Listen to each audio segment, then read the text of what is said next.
भागवत गीता में श्री कृष्ण द्वारा दिया गया वह ज्ञान है जो हर इंसान को जानना और समझना चाहिए, क्योंकि यह ज्ञान आपकी जिंदगी बदल सकता है और आपको अंधेरे और निराशा से निकालकर उसे खुशहाल जिंदगी की तरफ ले जाता है। भगवान श्री कृष्ण भागवत गीता में कहते हैं, मनुष्य का शरीर एक रथ के भांति है, जैसे आंख, कान, नाक, जीव और त्वचा आदि इन इंद्रियों घोड़ों को जो सारथी चलाता है, वो सारथी ही हमारा मन है और उस रथ में बैठा हुआ स्वामी वही हमारी आत्मा है।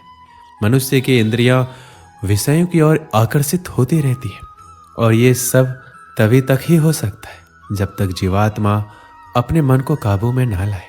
जब तुम स्वयं मन के अधीन ना रहकर अपने मन को अपने अधीन कर लोगे तो वही मन एक अच्छे सारथी की तरह तुम्हारे शरीर रूपी रथ को सीधे प्रभु के चरणों में ले जाएगा।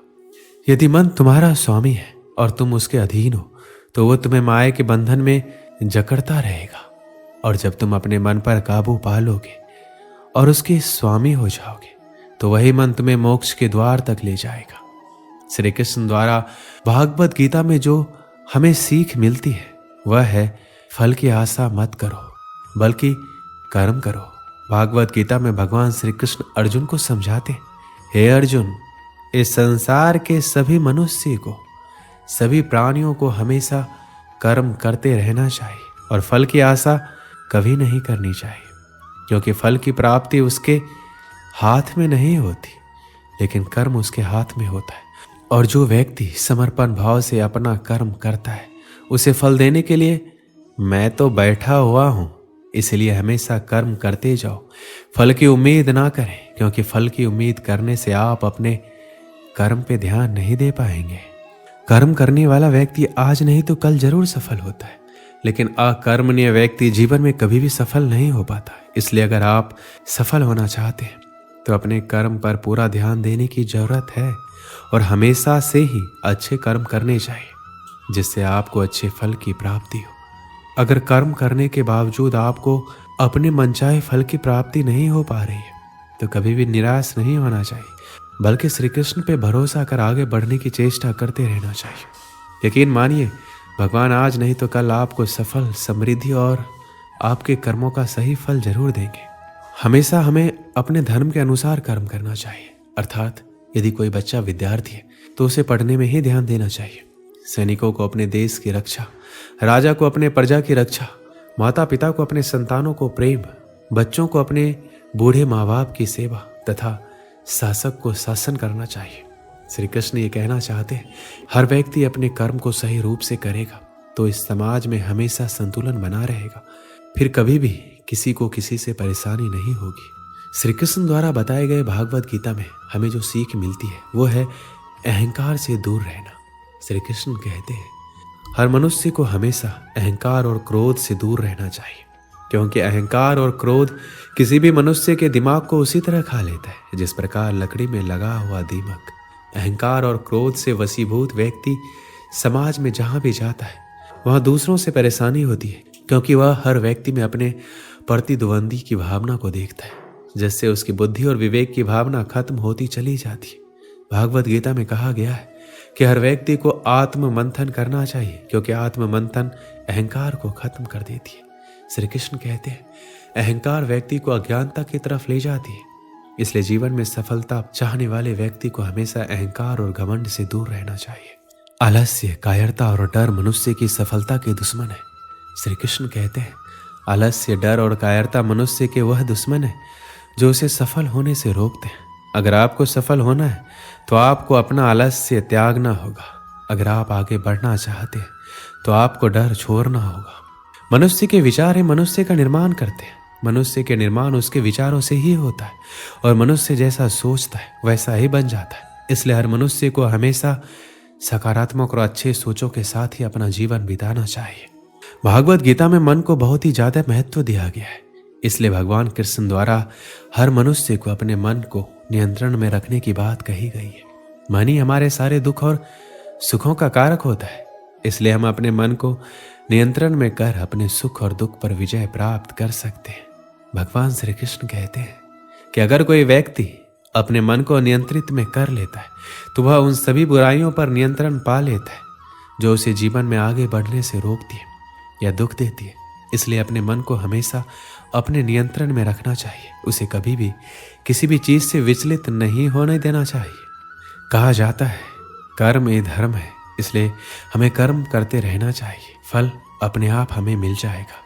इस दुनिया में जितने भी लोग सफल हुए हैं सब लोग अपने कर्म के लिए ही हुए हैं।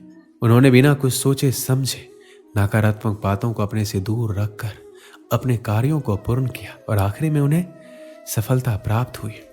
जो भी मनुष्य अपने जीवन आध्यात्मिक ज्ञान के चरणों के लिए दृढ़ संकल्पों में स्थिर है वह समान रूप से संकटों के आक्रमण को सहन कर सकते और निश्चित रूप से यह व्यक्ति खुशियां और मुक्ति पाने का पात्र है।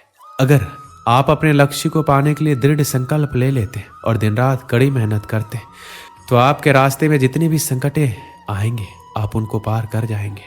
जो खुशियां बहुत लंबे समय के लिए परिश्रम और सीखने से मिलती है, जो दुख से अंत दिलाता है, जो पहले विष के समान होता है परंतु बाद में अमृत के जैसा होता है, इस तरह की खुशियां मन की शांति से जागृत होती है। जब कोई व्यक्ति अपने लक्ष्य पर सफलता प्राप्त कर लेता है तो उसके जीवन के सभी दुख अपने आप खत्म हो जाते हैं। जीवन में नया उमंग और खुशियां भर जाती है। भगवान या परमात्मा की शांति उनके साथ होती है जिसके मन में और आत्मा में एकता हो, सामंजस्य हो, जो इच्छा और क्रोध से मुक्त हो, जो अपने स्वयं के आत्मा को सही मायने में जानता हो। सही मायने में जो मनुष्य क्रोध से मुक्त होता है और जिसके मन में एक झूठ होने की इच्छा होती है वह सच्चा होता है। भगवान हमेशा उसके साथ होते हैं। एक बार की बात है, एक गांव में एक महान ऋषि रहता था। उस गांव के लोग उस ऋषि का बहुत ही सम्मान करते थे। गांव के सभी लोग जब भी कोई समस्या में होते तो वो ऋषि उस समस्या का हल जरूर बताते। सभी गांव वाले उस ऋषि से बहुत प्रसन्न थे। हर बार कोई नई समस्या लेकर उस ऋषि के पास जाता और महान ऋषि उस समस्या का हल बताते। एक बार एक व्यक्ति उस ऋषि के पास एक सवाल लेकर आया और ऋषि से पूछा, गुरुजी, मैं एक सवाल पूछना चाहता हूँ। तो ऋषि ने कहा, पूछो, तुम्हारा क्या सवाल है? तो व्यक्ति कहता है, मैं खुश कैसे रह सकता हूँ? मेरी खुशी का राज क्या है? तभी ऋषि ने जवाब दिया, इसका जवाब पाने के लिए तुम्हें मेरे साथ जंगल में चलना होगा। कुछ समय बाद वह व्यक्ति खुशी का राज जानने के लिए ऋषि के साथ जंगल में जाने के लिए निकल लेता है और दोनों जंगल में जाते हैं। तभी रास्ते में एक बड़ा पत्थर आता है और ऋषि उस पत्थर को अपने साथ लेने के लिए उस व्यक्ति को कहता है। वह व्यक्ति ऋषि के आदेश को मानते हुए उस पत्थर को अपने हाथों में उठा लेता है। कुछ समय बाद उस व्यक्ति को उस पत्थर से हल्का दर्द होने लग जाता है। वह व्यक्ति इस दर्द को सहन कर लेता है और चलता रहता है। काफी समय तक वह व्यक्ति उस दर्द को सहन कर लेता है, लेकिन जब उसे दर्द ज्यादा होने लगता है तब वह ऋषि से कहता है, मुझे दर्द हो रहा है, मैं थक गया हूँ। तभी ऋषि कहता है, इसे नीचे रख दो। वह व्यक्ति पत्थर को नीचे रखता है, उसे राहत मिलती है। फिर मुनि कहते हैं, यह है तुम्हारी खुशी का राज। वह व्यक्ति वापस पूछता है, गुरुजी, मैं समझा नहीं। फिर ऋषि वापस उस व्यक्ति को जवाब देते हुए कहते हैं कि जिस तरह तुमने इस भारी पत्थर को 10 मिनट के लिए उठाकर रखा तो तुम्हें थोड़ा दर्द हुआ, 20 मिनट तक उठाया तो उससे ज्यादा और अधिक समय तक उठाकर रखा तो ज्यादा दर्द होने लगा। ठीक उसी प्रकार जितनी देर हम अपने पर दुखों का बोझ लिए फिरेंगे हमें खुशी नहीं मिलेगी, निराशा ही मिलती रहेगी। हमारी खुशी का राज सिर्फ इस पर निर्भर करता है कि हम कितनी देर तक दुखों का बोझ अपने ऊपर रखते हैं। यदि तुम्हें अपने जीवन में खुश रहना है तो कभी अपने ऊपर दुख को हावी मत होने दीजिए। दुख इस भारी पत्थर की तरह है, जिसे हम जितना रखेंगे उतना ही हमें दर्द और कष्ट देता रहेगा। दोस्तों, इस वीडियो में बस इतना ही। मिलते हैं अगली वीडियो में। अपना ख्याल रखिएगा। जय श्री कृष्ण।